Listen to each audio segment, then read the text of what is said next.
Decíamos hoy al principio del programa, el kiosco es un termómetro, digo, muy de la calle, lo tenemos ahí todo por algún momento, por algún motivo y en algún momento pasamos por un kiosco.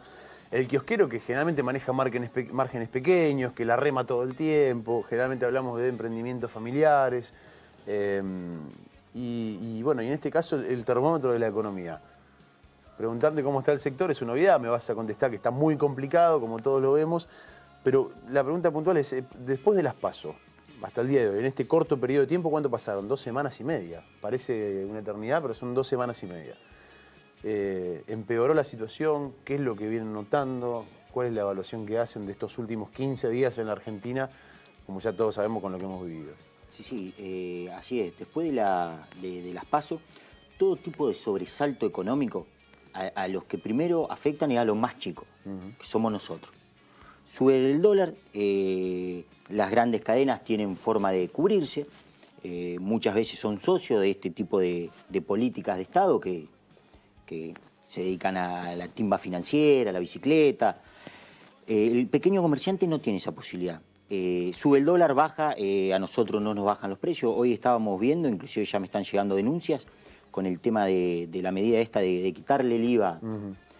Nosotros, desde la Unión de Kioscos de la República Argentina, habíamos pedido que se implemente una lista de productos para poder trabajar sin IVA. Es algo que no está pasando, no nos han, si bien se cree que van a llegar a todos los negocios de cercanía, pero implementarlo lleva tiempo.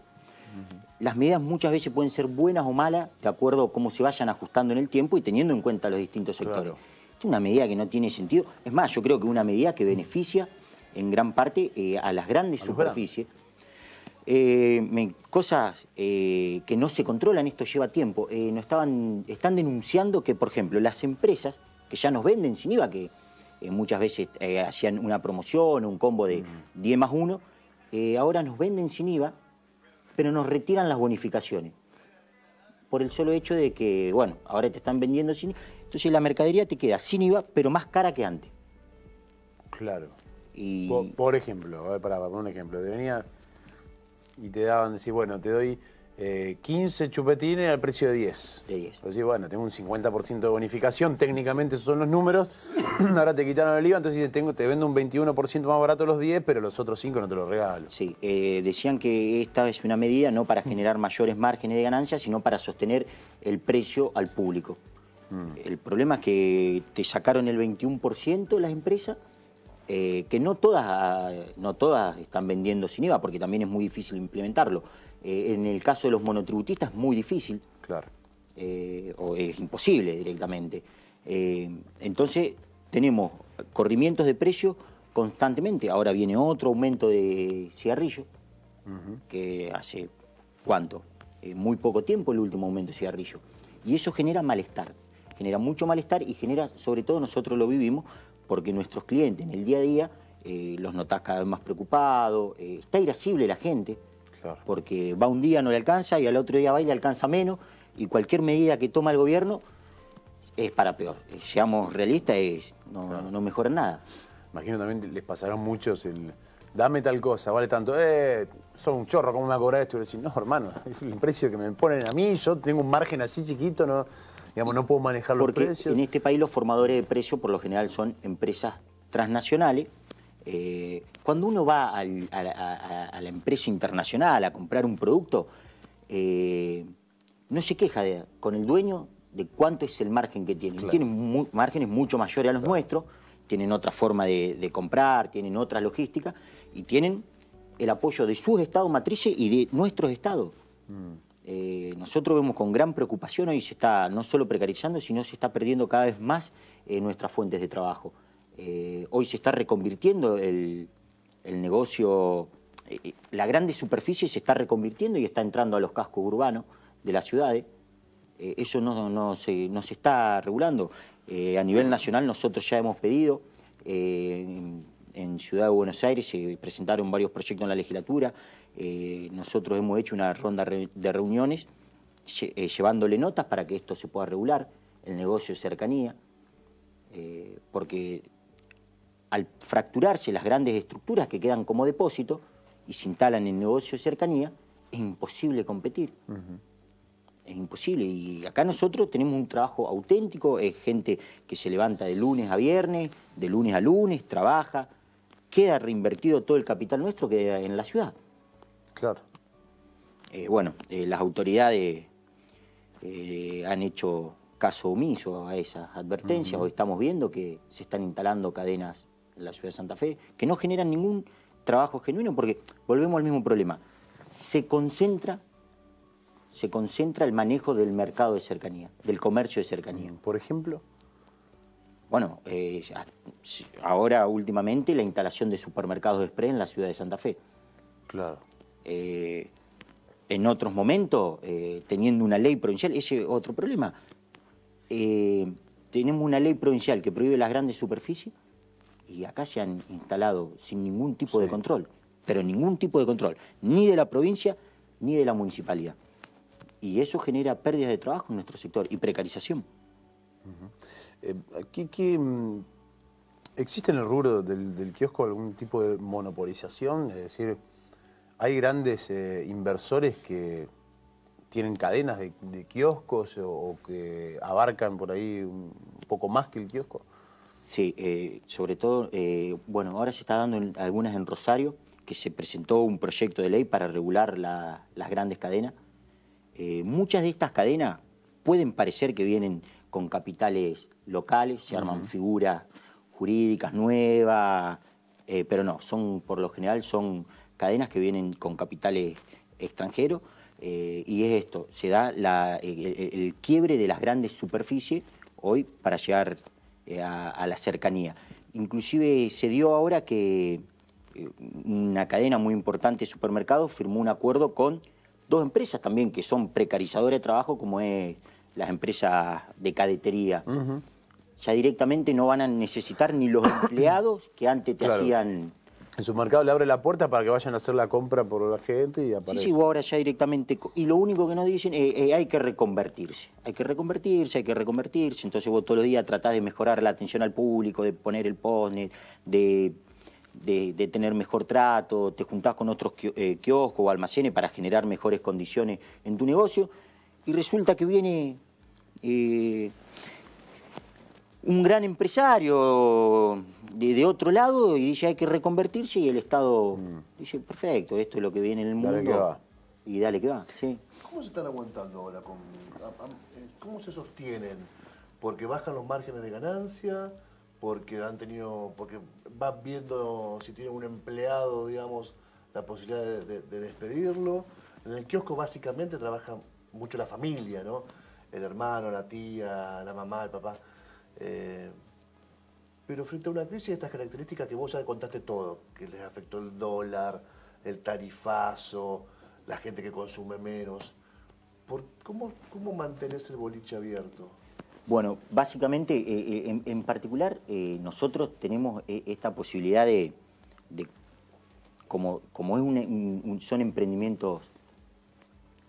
son emprendimientos familiares, capaz que somos mucho más flexibles a la hora de este tipo de crisis. Y convengamos que nosotros generamos una relación de mucha cercanía y de amistad muchas veces en el barrio, que hoy, por ejemplo, lo que compran hoy lo pagan en 10 días, 5 días, vamos ajustando un poco como podemos las listas de precios. Lo que yo veo es que no podemos ser continuamente una economía de subsistencia. Históricamente el almacén o el kiosco era una segunda economía. Nosotros, la sociedad, tenemos que dar ese salto de calidad en el empleo y decir, bueno, ya ahora no somos más una economía de subsistencia y pasamos a ser una primera economía, que podamos llevar adelante nuestros proyectos familiares. Es muy difícil, yo te digo, es muy difícil, tenemos que alargar las horas de trabajo, andamos apagando luces por todos lados, eso es una realidad. Bueno, hoy muchos hemos tenido que invertir en luces LED por el tema de los costos constantes, los aumentos de tarifa, pero bueno, vamos viendo cómo podemos ir sorteando esta crisis. Además, ustedes tienen siempre el termómetro de notar los cambios de comportamiento muy automáticamente. No, porque el kiosco por ahí, yo digo, che, cargame la tarjeta, bueno, dame un chicle, Digo, eso se recortó ya hace rato, ¿no? Sí. Ese excedente, bueno, me llevo el chocolate o me llevo alguna cosita, ahora me imagino, ¿no? Que era lo que necesito muy puntual. Ya no te carga más la tarjeta para todo el mes, para toda la semana. Te dicen, decime cuánto tengo, cuántos pasajes me alcanza. Eso sí, antes vos veías, por ejemplo, que esperaba una abuela, una madre que iba al centro en una esquina, pasaba por el kiosco, compraba una gaseosa. Claro. Hoy eso no se da. No se da más. Y el tema de la tarjeta, la SUBE en este caso, ¿es un problema para el kiosco o realmente, bueno, le sirve más allá del movimiento que te genera? Digo, ¿tiene algún tipo de ganancia o no? La SUBE no tiene ganancia y en muchos casos tiene pérdida. Los negocios que tienen, es como todo, si tenés mucho movimiento, realmente mucho movimiento, que eso también genera una inseguridad muy grande. Si tenés mucho movimiento, te puede generar alguna ganancia, pero no es significativa, no. Eso es el Estado cargándote una responsabilidad a vos que además terminás perdiendo, como que es una locura. Sí, nosotros pagamos. ¿Cómo es el mecanismo? Explicarle a la gente, señora, atención, cuando usted va a cargar la SUBE, tiene que saber qué es lo que pasa cuando usted paga y cuál es el mecanismo, sobre todo con ellos que son los kiosqueros. En algunos puntos te lo da directamente el Estado, eso no tiene costo. Son muy pocos los negocios que tienen la carga directa que te da el Estado. Los otros, por lo general, tienen que alquilar. No, se alquila el postnet, es como una concesión. Además de eso, tenés que comprar el rollo de papel térmico, porque lo tenés que pagar. El alquiler es muy... Creo que son 6 pesos por día, y cuando vos te ponés a sacar cálculos, perdiste. Nosotros, y acá es lo que yo vengo insistiendo, vos no podés tener un servicio para perder. Además es un servicio que vos le prestás a la gente. Claro. No lo podés. Hay muchos negocios, que es una realidad, no hay que evitar hablar de algunas cosas. Hay negocios que tienen un sobreprecio, pero eso modifica... un canon que le carga. Sí, como el de la telefonía celular. Claro. Pero eso modifica el boleto del transporte. Y en definitiva, se termina generando un conflicto entre los que menos tienen. Claro. Entre el usuario y el trabajador, el usuario del transporte público. Todos somos usuarios de transporte público, claro, la gran mayoría de los que yo conozco. Entonces, eso tendría que intervenir el Estado directamente, porque en definitiva está usando nuestros negocios, la estructura comercial del almacenero para llegar a cada uno de los lugares. Digo, además fue una decisión del Estado, digamos, no fue una decisión que ustedes dijeron, vengan, denos a nosotros. No, vino el Estado un día y dijo, bueno, a partir de ahora tenés que cargar la tarjeta. El mecanismo es este, te guste o no te guste, digamos. Sí, bueno, en una época se pedía una autorización, no se podía poner cada 100 metros para que le genere un margen de rentabilidad. Claro. Ahora, bueno, frente a las crisis, la demanda del transporte público ha crecido, entonces eso es otra cosa. Vos, para que te acrediten, tenés que tener el efectivo. Eso te iba a preguntar. ¿Cómo es el intercambio? Es decir, el usuario te da la guita a vos le cargas en la tarjeta, pero vos esa carga la tenés que tener ya, vos la tenés que pagar antes. Sí, eso se acredita antes. O sea, vos pedís... ¿Pero se te acredita y después la pagás o la tenés que pagar antes? No, por lo general se hace una carga inicial y después la vas renovando a medida que vas. ¿Pero la carga inicial de quién pone la plata? El kiosquero. O sea que el kiosquero está pagando los pasajes de entrada. Vos necesitas 20.000 pesos, ponele de carga. Vos vas, cargas, te acreditan y después pasan y te cobran. Bien. O sea, el Estado cobra por adelantado el viaje que la gente todavía no hizo. Porque vos sos el kiosquero y decís, toma, dame carga a 20.000 pesos, que eso automáticamente va al Estado. Y vos a partir de ahí tenés 20.000 pesos a vender, a recargar en las tarjetas. Sí, y muchas veces nosotros... ¿Cuánto te duran esos 20.000 pesos por tirar un número? Es muy relativo. Es muy relativo, ¿no? Sí. Hay negocios que realmente por la ubicación... En general, en promedio, digamos. Podrán estar... En un negocio más o menos chico puede estar cada 2 días, 3 días. Cada 2 días. Sí, porque eso es constante. Nosotros también sabemos que, por ejemplo, en sectores más de barrio, sí, ya la gente viene y te dice, mirá, a mí me cobran tanto. Bueno, pero vos tenés que poner la guita por adelantado, digamos. ¿Sí? Y muchas veces al cliente diario no lo puedes dejar sin la SUBE para ir a trabajar o mandar un chico a la escuela y le tenés que fiar. Además, claro. Además, entonces es una situación problemática. La última, ¿la municipalidad tiene algún tipo de reparo con todos estos reclamos? Porque al fin y al cabo ustedes son economía local acá. aporte al ciudadano, al tipo que viaja en Santa Fe, al tipo que labura en Santa Fe. ¿Tiene algún tipo de contención, de reparo, de plan, de quita de impuestos, de lo que sea para amortiguar un poco la situación nacional? No. Nada. No, pues convengamos que la municipalidad es socia estratégica del gobierno nacional. Y de los transportes, ¿sabes? En el caso de la SUBE, por ejemplo. En el caso de la SUBE sí, pero ya te digo, nosotros hemos presentado reclamos, no puntualmente, o sea, también puntualmente por el tema de las cargas de SUBE, pero hemos presentado reclamos por esto de la regulación de los negocios de cercanía. Nunca han hecho, ni siquiera nos han llamado, nos hemos reunido con la provincia, nos hemos reunido, con los nuevos concejales estamos en contacto continuamente. Esto se tiene que resolver. ¿Te referís a Día? ¿Al negocio de cercanía de la empresa Día? ¿Te referís a Día, a la empresa Día, cuando hablas de negocio de cercanías? Cuando el reclamo que hicieron a la Municipalidad de Santa Fe respecto a los negocios de cercanía, dijiste. No, nosotros lo que estábamos pidiendo es que se regule la instalación de los negocios de cercanía. Sí. No solo por las grandes superficies que han entrado, sino porque ahora estamos viendo que se está dando una explosión de cadenas de almacenes o kioscos, que entran sin ningún tipo de regulación. Y vos tenés el almacenero que estuvo 20, 30 años en un local, en un ¿Pero barrio. capitales locales son esos? Mirá, yo tengo entendido que tanto en Ciudad de Buenos Aires como se está dando en la Ciudad de Santa Fe, hay muchos que no son locales. Es más, por eso te digo, solamente van a quedar las grandes estructuras comerciales, quedan como depósito.